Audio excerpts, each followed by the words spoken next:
Entre 1809 e 1811 ocorreu a maioria das revoluções que conduziram à independência da América Latina. Outros acontecimentos também ocorreram ao longo desse bicentenário, em lugares diferentes, mas ao mesmo tempo. As ondas de revoltas, as revoluções... Ditaduras, democracias, governos populistas ou liberais, tudo aconteceu ao mesmo tempo na América Latina. É que apesar das diferenças de cada país, podemos contar a história da América Latina como se fosse a história de um só povo. Na América Latina, as paralelas se tocam. E até mesmo se cruzam uma vez ou outra. E a pergunta é, por que esses eventos ocorreram simultaneamente em toda a América Latina?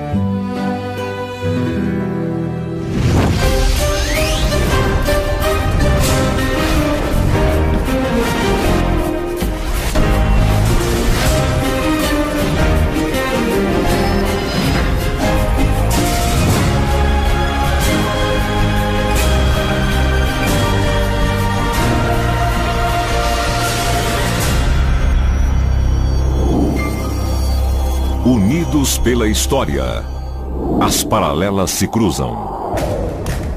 Há 200 anos, os países latino-americanos começaram a sonhar com a independência. Até então, não eram nem considerados países, eram colônias da Espanha e obedeciam a um rei que vivia longe, do outro lado do oceano.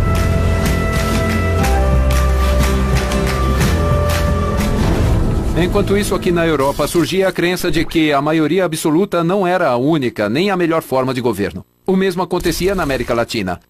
Eram as sementes da revolução que estavam crescendo. Sementes revolucionárias que germinaram ao mesmo tempo em toda a América Latina, graças a homens como Francisco de Miranda, Simão Bolívar, Mariano Moreno, Bernardo O'Higgins, José Maria Morelos e José de San Martín. Homens que lutaram pela criação de novas soberanias nacionais com um governo representativo. Os protagonistas das nossas revoluções eram intelectuais. Isso porque a nossa independência foi, acima de tudo, uma revolução intelectual. Era preciso mudar o modo de pensar de uma comunidade governada por um rei em uma organização republicana. E perceberam que isso só seria possível se fosse encarado a partir de uma perspectiva latino-americana. Em um país após o outro e em quase todos ao mesmo tempo, as lutas pela independência ganharam força, do México à Argentina. Tudo começou em 25 de maio de 1809 na Bolívia, depois em 10 de agosto no Equador, 8 meses mais tarde na Venezuela, no mês seguinte na Argentina e 2 meses depois na Colômbia, em 16 e 18 de setembro no México e no Chile, em 14 de maio de 1811 no Paraguai e em 5 de novembro em El Salvador.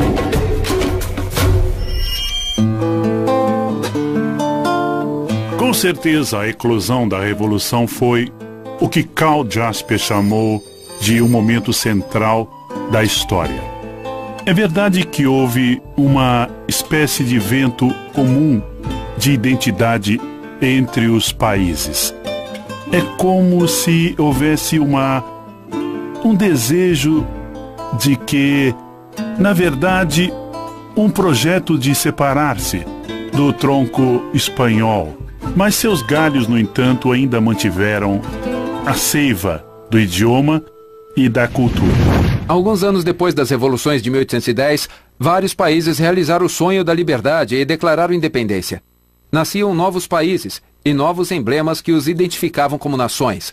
Na América Latina começaram a surgir as identidades nacionais.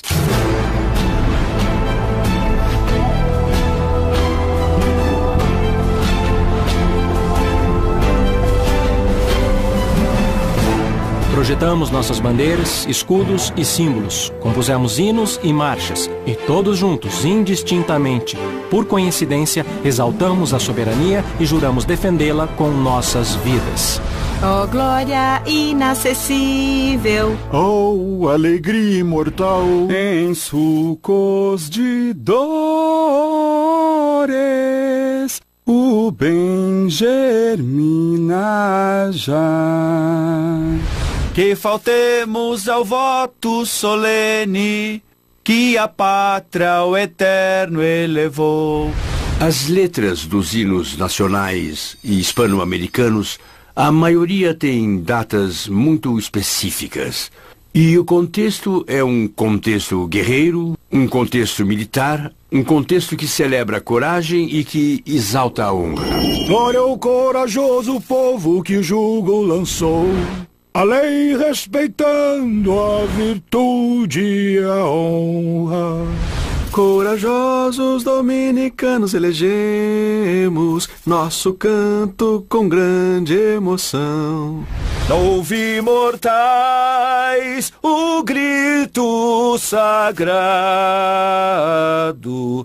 Liberdade, liberdade, liberdade. A ideia de morrer pela pátria é recorrente em praticamente todos os hinos da América Latina.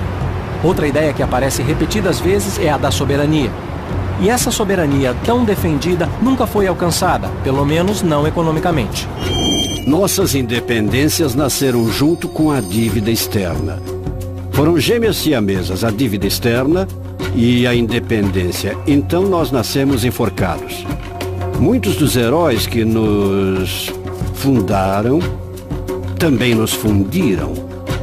E em todo caso nos hipotecaram eternamente ao Banco Britânico e ao que era, o mundo que nascia no século XIX e que de algum modo ainda está vivo. A Grã-Bretanha reconheceu as independências e em troca estabeleceu duas coisas. Previu várias coisas, mas especialmente duas.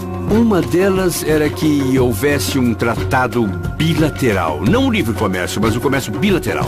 O comércio entre as repúblicas nascentes e a Grã-Bretanha. E a outra era que a Grã-Bretanha faria empréstimos a juros elevados em troca de quê? Em troca de explorar os recursos naturais e de aproveitar os recursos produtivos.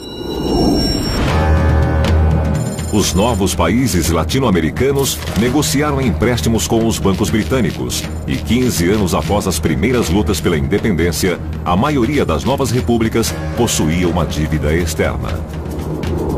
Em poucos anos, os países latino-americanos estavam mergulhados em uma grave crise financeira. Em abril de 1826, o Peru suspendeu o pagamento da dívida externa e alguns meses depois foi a vez da Colômbia.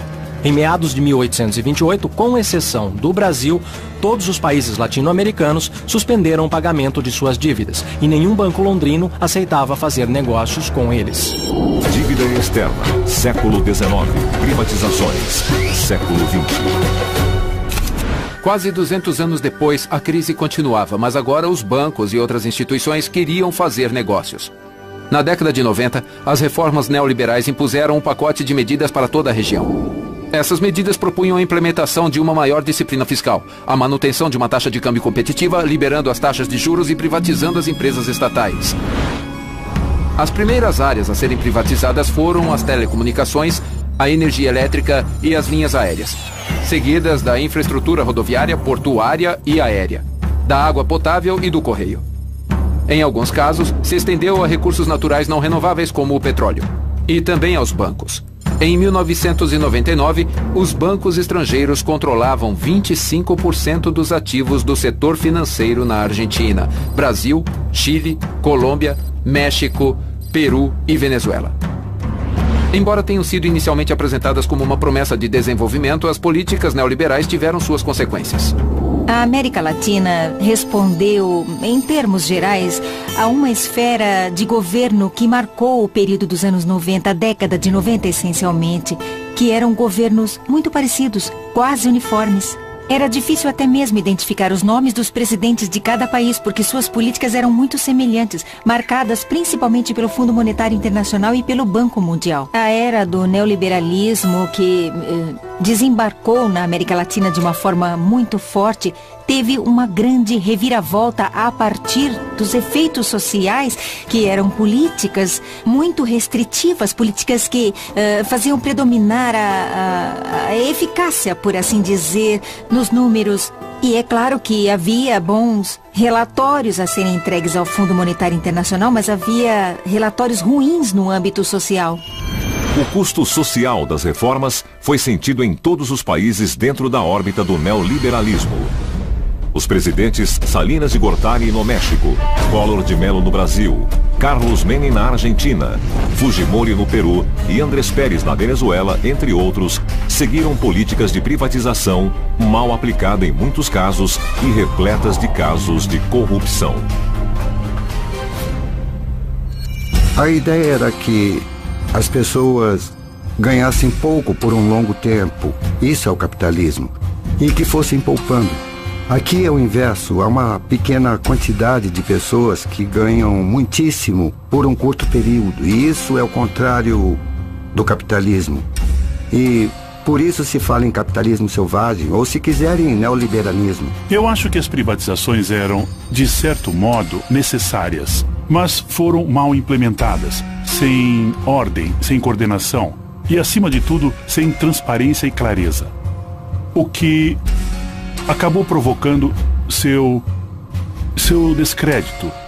A própria palavra privatização parecia e continua parecendo algo muito negativo. Unidos pela história. Acho que o que nos une como latino-americanos são as mulheres bonitas. Todas as nossas mulheres são muito lindas. E o que nos une também é a experiência humana mais bruta. Nos países latino-americanos não é tão refinada. Nós somos países que compartilhamos de contradições e paradoxos muito fortes. Unidos pela história. O melhor de... Unidos pela história. Depois do triunfo da Revolução Cubana e do fracasso da intervenção americana na Baía dos Porcos, milhares de jovens de diferentes países latino-americanos, ao mesmo tempo, começaram a acreditar no sentido das armas. O surgimento de movimentos guerrilheiros na América Latina nos anos 60 está diretamente relacionado à presença simultânea de governos militares em quase todos os países da região. Esses governos aderiram à doutrina da segurança nacional, um plano dos Estados Unidos para acabar com a presença comunista no continente. Entre 1962 e 1963, houve 6 golpes militares na América Latina. Na Argentina e no Peru em 1962, Guatemala, Equador, República Dominicana e Honduras em 1963. Seguidos do golpe militar no Brasil de 1964 e novamente na Argentina em 1966 e no Peru em 1968. Até o final desse ano, os militares controlavam a Bolívia e o Equador. O governo do México estava nas mãos de um ramo do PRI, enquanto a Argentina, Brasil, Peru, Paraguai e quase todos os países da América Central enfrentavam ditaduras. Eu acho que a erupção dos movimentos de guerrilha na América Latina foi dada, primeiro, pela avaliação das condições existentes em todo o continente. Os discursos que prevaleciam eram os de subdesenvolvimento, os da dependência, os da dominação imperialista e etc. E para todos eles parecia que a saída natural era a rebelião armada. Era como se dentro de um desenvolvimento natural dos processos democráticos, processos participativos ou populistas, não pudesse haver outra saída. Com o triunfo da Revolução Cubana, a intervenção americana na região foi redobrada, com o apoio a programas militares destinados especificamente ao combate das guerrilhas insurgentes do continente. Era a Escola das Américas.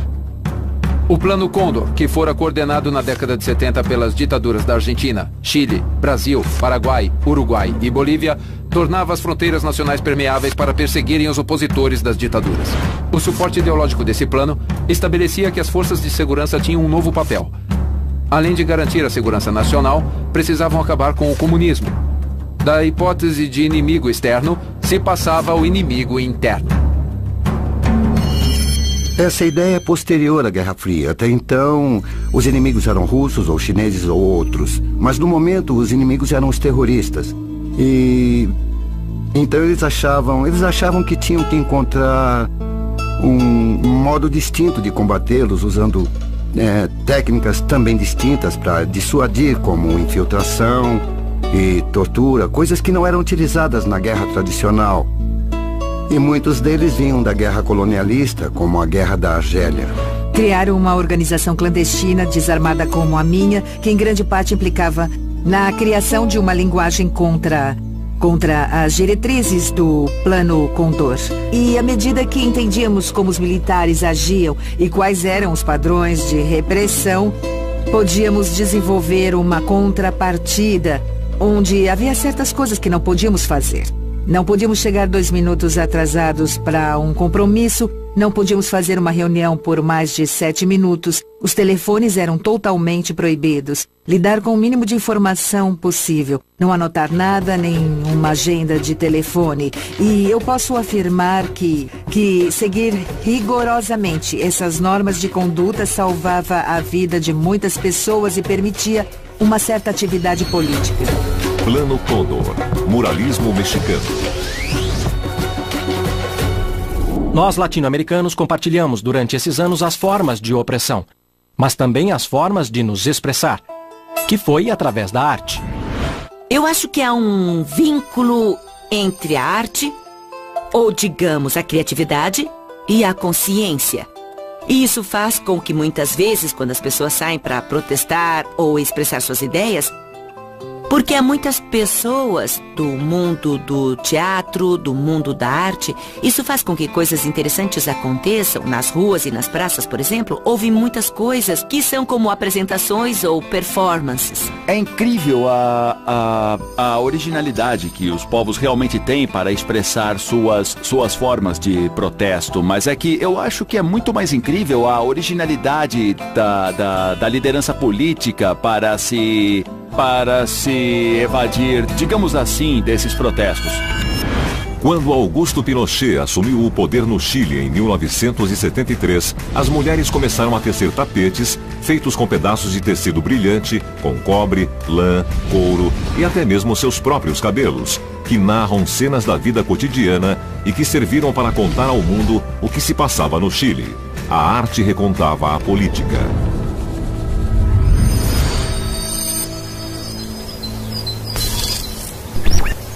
Na América Latina, a arte e política sempre foram duas coisas indissociáveis. Aqui no México, os muralistas Davi Alfaro Siqueiros, Diego Rivera e José Clemente Orozco pintaram a Revolução Mexicana de 1910 nas paredes da Cidade do México.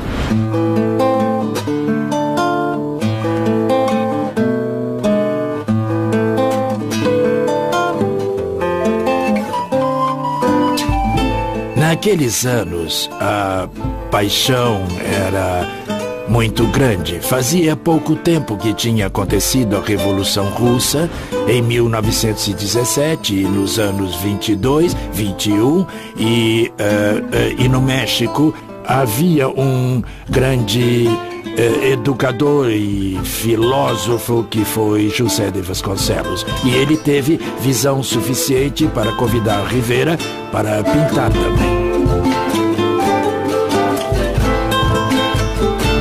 E eu acho que isso é o antecessor dos grafites de hoje em dia, não é? Os grafites bonitos. Aquelas coisas que vemos nas ruas e pensamos, obrigada por compartilhar isso comigo. E isso é muito especial.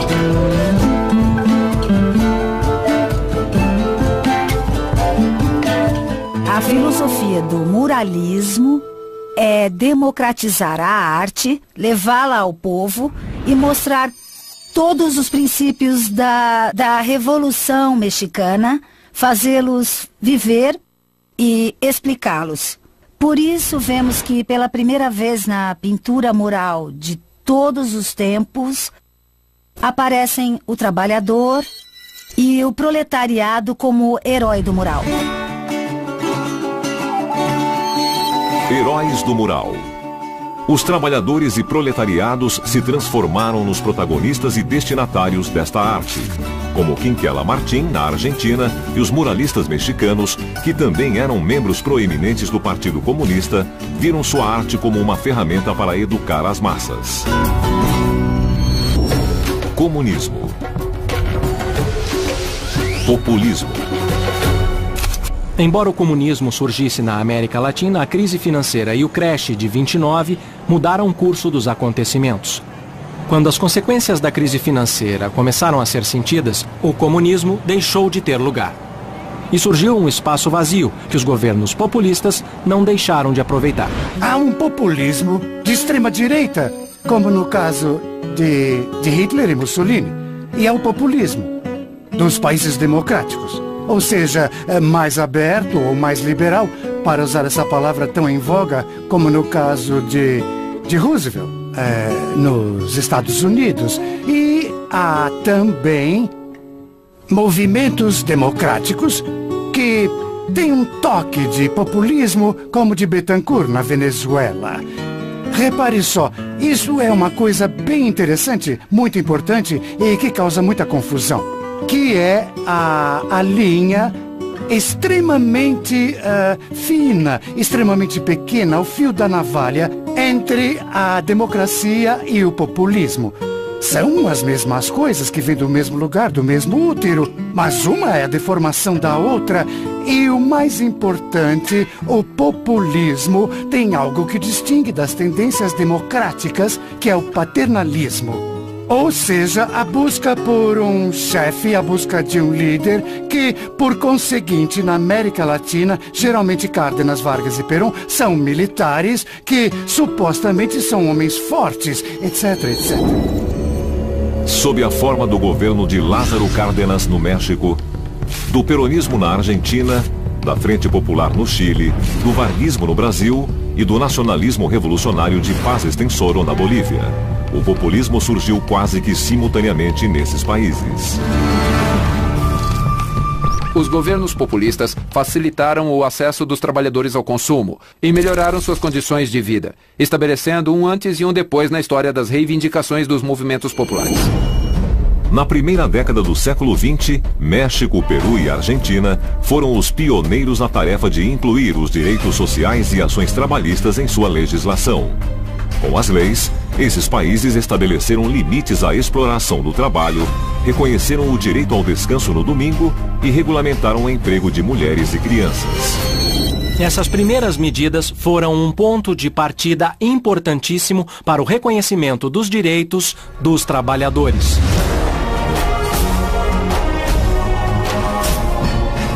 Cidade do México. Machu Picchu, Peru.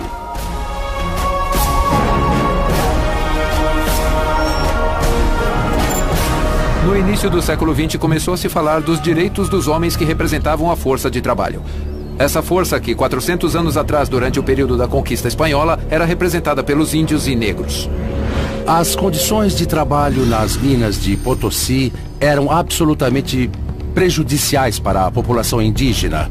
Eles passavam dias inteiros nos túneis com pouca comida e poucos recursos. E as condições eram desastrosas porque se buscava a maior produção de prata no menor tempo possível. Não importava o benefício do povo, os direitos trabalhistas, ninguém se preocupava com isso. As principais remessas que chegavam em Castela, ou que eram enviadas a Castela, pois algumas ficavam pelo caminho, eram o produto do trabalho nas minas de Potosí.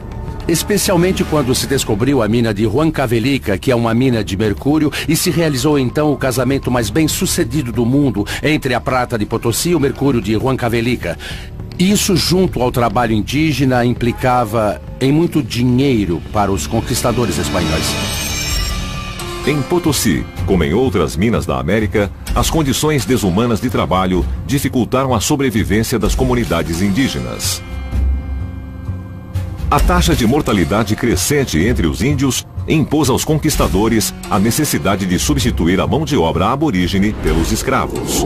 Desde meados do século XVI até o final do século XIX, entre 9 e 12 milhões de africanos desembarcaram na América Latina. Estima-se que para cada africano que chegava vivo, 5 morriam de fome, desidratação, suicídios ou punições diversas. A praga da escravidão cobrava suas vítimas.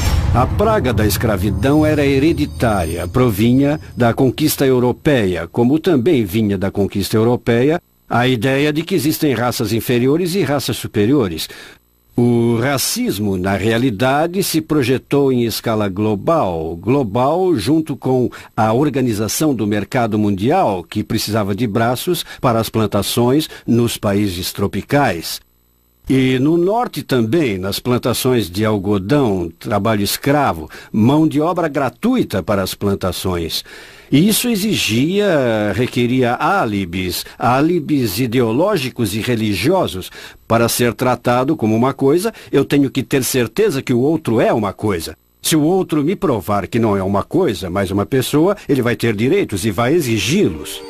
Desde a descoberta até o ano de 1542, os índios eram considerados pela igreja não como pessoas, mas como alguém que não tinha alma e, portanto, suscetíveis à escravização e também não suscetíveis à evangelização.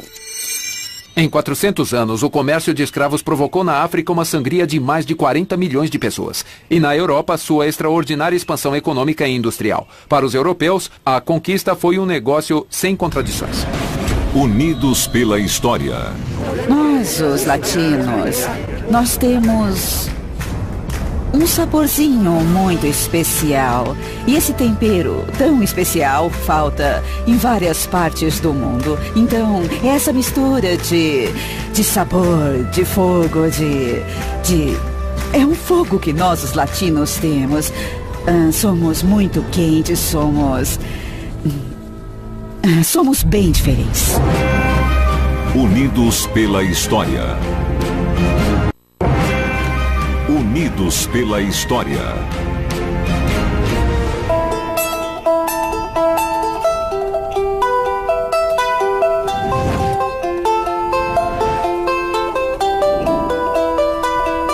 Os conquistadores dominaram os índios pelas armas. Mas para concluir a conquista militar, eles precisavam pacificá-los, convertê-los à religião católica e depois conquistá-los espiritualmente, para eliminar suas antigas crenças. Primeiro chegaram, e sem que os monges falassem náhuatl e sem que os índios falassem o espanhol, houve batismos, um pouco à direita e à esquerda, convertendo-se assim os primeiros índios em Tlaxcala e no México. Mas logo perceberam que era apenas água em suas cabeças e que não passava disso. É verdade que os conquistadores espanhóis saquearam os templos existentes em várias cidades e outros locais. Em Cusco saquearam o Coricancha, as estátuas foram retiradas, removeram os frisos de ouro que existiam em seus diferentes espaços e distintos recintos. O famoso templo Inca de Coricancha hoje é a igreja de Santo Domingo e até agora pode ser visto no próprio lugar como se construiu uma igreja sobre um templo pré-hispânico como sinal de apropriação do passado e para identificar que havia um novo futuro, uma nova história local. Várias ordens monásticas se dedicaram a banir a idolatria local. Os índios precisaram derrubar seus templos para que fossem erguidas igrejas em seus lugares. No entanto, havia uma forma sutil de resistência. Os missionários impuseram sua religião e seu Deus, mas os índios a adaptaram. Evangelização. Virgem de Guadalupe. A Virgem de Guadalupe representa em todo o seu esplendor o sincretismo religioso. E isso é realmente muito curioso porque na Basílica de Guadalupe foi permitida a entrada dos índios e eles inclusive realizam suas danças rituais dentro da igreja. Basílica de Santa Maria de Guadalupe, Cidade do México. A imagem da Virgem de Guadalupe, se prestarmos atenção, é uma bela imagem de uma menina indígena bonita com um rosto doce, sofrido, e também aparece com uma fita preta e em seu ventre Jesus Cristo.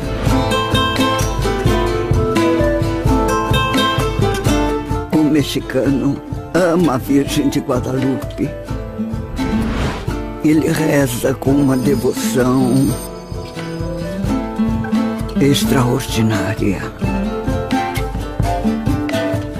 A verdade é que a história é linda. Virgem de Guadalupe. Evangelização pacífica. Muitos religiosos chegaram a uma forma pedagógica para se fazer entender, em função dos exemplos, dos mitos e deuses que as comunidades indígenas tinham naquele momento. E nesse sincretismo, viram uma forma muito mais eficaz para alcançar a fé que tentavam impingir do que o sistema de repressão e castigo. Com música e peças de teatro, os dominicanos evangelizaram os índios, de Chiapas a São Salvador. E no fim das apresentações, comiam todos juntos. As encarregadas de cozinhar e servir a comida eram as índias. E nessa troca, produto da evangelização pacífica, os frades também aprenderam.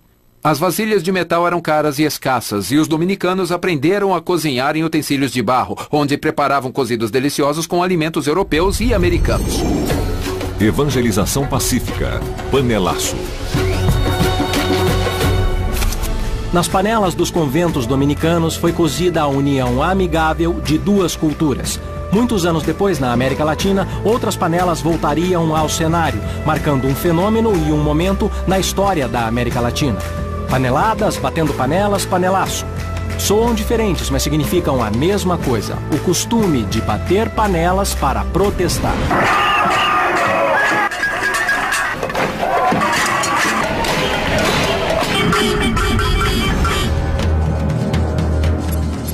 As panelas soaram pela primeira vez no Chile contra a visita de Fidel Castro e mais uma vez contra o golpe de Augusto Pinochet. Soaram no Uruguai quando o povo exigiu o retorno da democracia e quando toda a América Latina reclamou das reformas neoliberais e suas consequências. Na Argentina, quando a classe média exigiu a devolução de seus depósitos confiscados. Soaram na Bolívia e um presidente precisou entregar o cargo.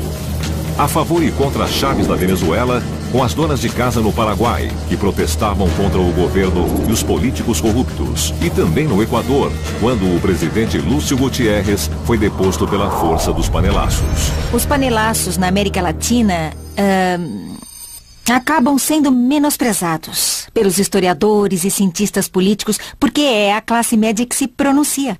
Os panelaços são identificados pelas pessoas, homens e mulheres, que são afetados por crises econômicas ou governos autoritários e que chegam a um limite e usam essa forma de expressão, como o próprio nome sugere, para fazer barulho com utensílios de cozinha como uma forma de manifestação. Digo que são de algum modo menosprezados pelos cientistas políticos e historiadores porque não são os grandes feitos dos índios ou camponeses ou trabalhadores, ou seja, daqueles que, sem dúvida, formam a história de um país.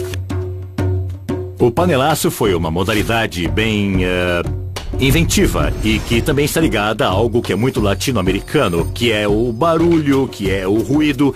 Às vezes sentimos, pelo menos os venezuelanos, que o silêncio é assustador, que a experiência do silêncio é intimidadora, que sempre temos que estar cantando, gritando, pulando, batendo palmas, fazendo algum barulho. E o panelaço representa bem isso tudo. Todos em casa fazem barulho para mostrar sua grande discordância ou indignação. Em 2008, com a crise financeira mundial, a América Latina exportou a modalidade panelaço para lugares bem distantes, como a Islândia. O nosso continente exporta o panelaço, o bater panelas ou a panelada, que são 3 formas de dizer protesto no estilo latino-americano. Unidos pela história. Eu acho que os latino-americanos ainda estão se conhecendo. Começamos a nos olhar para nos reconhecer como irmãos e irmãs. Temos uma identidade continental. É um mosaico de uma grande diversidade e de uma riqueza cultural. E eu acho que é isso que temos em comum. Unidos pela história. Unidos pela história.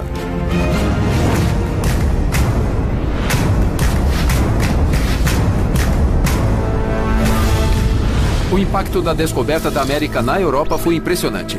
A economia, a cultura, a geografia, as ciências naturais e, acima de tudo, a visão de mundo se transformaram. A ideia de 3 continentes ligados à Trindade Católica foi abalada, com o surgimento de um 4º continente, cujos povos também eram acusados de idólatras. Há uma parte que me faz dar muita risada, podemos dizer. Na música El Costo a la Vida, numa parte que eu digo que nós somos um buraco entre mar e céu 500 anos depois, uma raça ardente, negra, branca, indígena, mas quem descobriu quem? Não sabemos se fomos nós que os descobrimos ou se eles nos descobriram. Bem, ainda nos falta compreender a imagem que no mundo indígena foi formada daqueles espanhóis que chegaram, como diziam as crônicas em seus livros, em casas flutuantes, com cães enormes, que eram os cavalos. Eles eram mesmo seres de outro mundo. Eu nem imagino a cara de um índio peruano ao ver o primeiro porco, sabe? Ou ao ver o primeiro cordeiro, a primeira vaca, não é? E tudo aquilo que serviu para construir esse maravilhoso universo de coisas que nós construímos. Eu nem imagino a cara de um espanhol quando deu uma mordida em uma batata crua, não é? Sem entender como se podia comer aquilo naquela época, sabe? Todos andavam nus, como suas mães os pariram. E as mulheres também, embora não tenha visto mais do que uma menina doente. E todos os que vi eram jovens, nenhum com mais de 30 anos. Muito bem feitos, de corpos bem formados e rostos muito bonitos, com cabelos grossos, quase como as crinas dos cavalos, e curtos.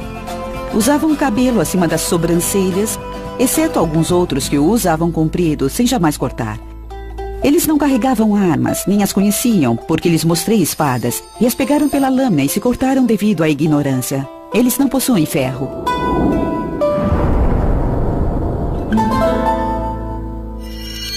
Três décadas depois, as crônicas de Cortés insistem no caráter amigável dos nativos. Ele escreveu: "Nunca tinham visto pessoas como nós." A princípio, a chegada dos espanhóis foi um milagre para os índios, a concretização das profecias. Quando Montezuma os recebeu, disse: "Bem-vindos, senhores, podem tomar posse do seu reino."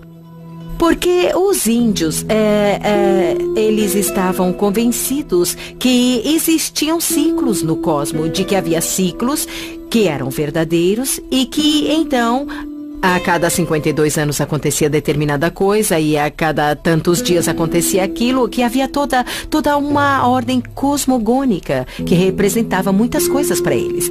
Então estavam convencidos de que seu tempo acabara e que o senhor Quetzalcoatl chegava e que tinha de entregar o reino. No princípio foi uma maravilha. Depois, a dominação e a rebelião. Da rebelião, a revolução. E as lutas pela independência. Encontros, desencontros. Fomos inimigos, fomos aliados e firmamos a paz. As guerras entre os países sul-americanos não foram muitas, mas deixaram marcas profundas que agora começam a cicatrizar, graças ao predomínio de acordos como a Unasul, o Mercosul e outros. O confronto entre Peru, Bolívia e Chile na chamada Guerra do Pacífico, entre 1879 e 1884, foi um dos mais violentos e lembrados. O Chile foi o vencedor e, como consequência, a Bolívia perdeu todos os acessos ao Oceano Pacífico. Por sua vez, essa foi a causa da guerra entre Bolívia e Paraguai, conhecida como a Guerra do Chaco, onde morreram cerca de 100 mil soldados. A guerra mais brutal que houve entre países irmãos. Também no Paraguai houve a Guerra da Tríplice Aliança, assim chamada pelo acordo entre Argentina, Uruguai e Brasil para enfrentar o Paraguai de Solano Lopes. A guerra custou aos paraguaios a morte de quase todos os seus homens. Houve outras guerras, como o conflito entre Peru e Equador em 1941 e os choques sucessivos das décadas seguintes, assim como o confronto entre Argentina e Grã-Bretanha pelas Ilhas Malvinas, a única que envolvia um país de outro continente. 200 anos após nossa independência, os projetos de integração latino-americana procuram evitar conflitos entre países e atingir um maior desenvolvimento na região.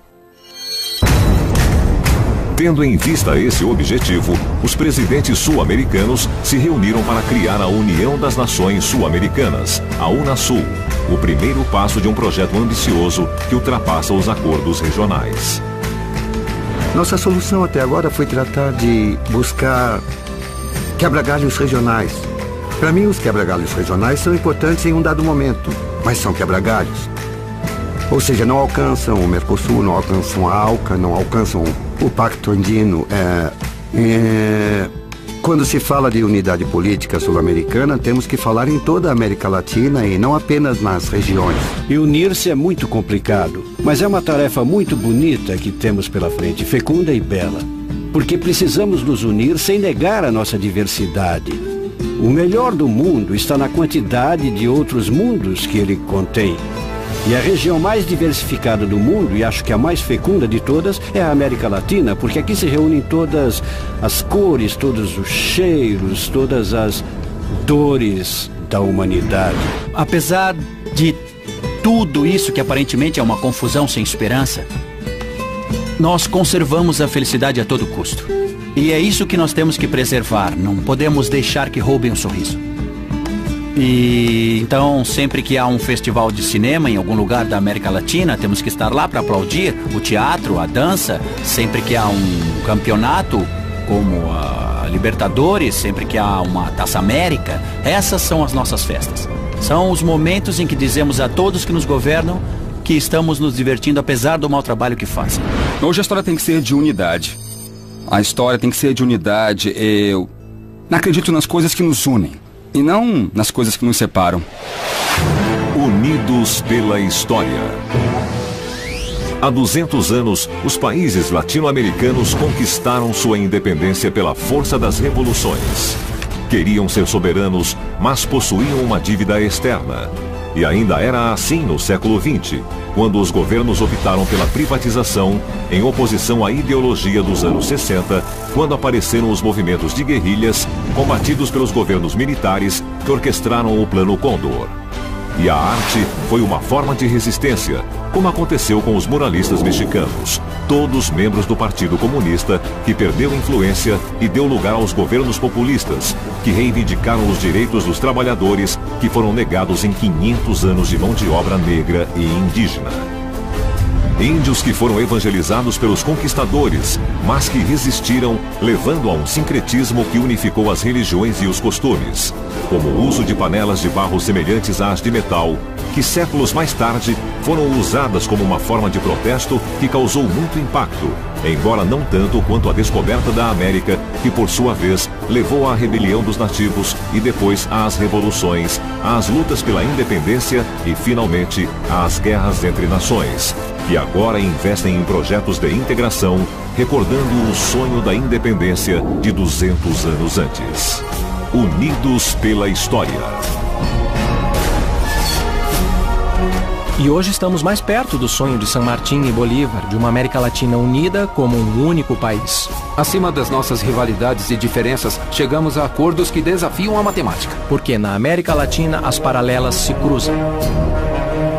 A independência é um caminho que começamos a percorrer juntos há 200 anos. E que continuamos a percorrer estabelecendo laços que nos unem sem perder as diferenças que nos enriquecem. Porque é nas diferenças e nas semelhanças que estamos intimamente unidos pela história.